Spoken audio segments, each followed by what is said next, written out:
Why would the bureaucrats at the Florida Department of Children and Families ban the client option of faith-based batterers intervention programs under the Florida Administrative Code 65H-2.017, 2E? Is this due to the source of funding? No, clients fund the program completely out of pocket. There are no state or federal funds or grants that support batterers intervention programs. Is this based upon research and empirical data that shows secular BIPs meet the needs of reducing domestic violence? No, in fact the data actually reflects the opposite is true. So why would the Florida Department of Children and Families specifically target the faith community in this manner? This isn't policy, it's a vendetta against the faith community. Florida DCF's mandate of secular BIPs is supposed to illustrate neutrality and uphold the view of not having state-endorsed religion. A neutral authority would assess a program based on its compliance with legal and efficacy standards, not its religious nature.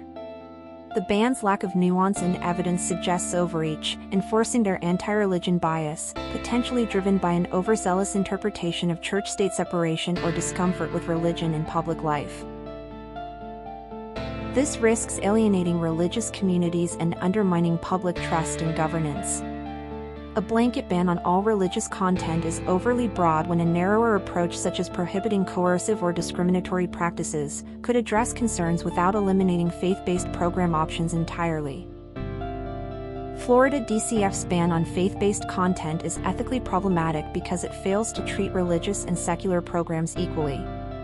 This prohibition is overboard because it lacks evidence of harm, restricts participant choice, and disproportionately targets religious providers, violating principles of fairness, autonomy, and proportionality. This reflects a bias that deviates from true neutrality, risking perceptions of discrimination and eroding public trust.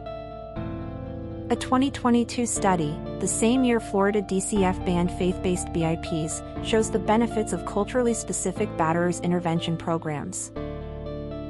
Now is the time to let go of the antiquated ideologies surrounding batterers intervention programs and lead the nation in research-proven methods, including faith-based BIPs, being offered as a client choice in Florida.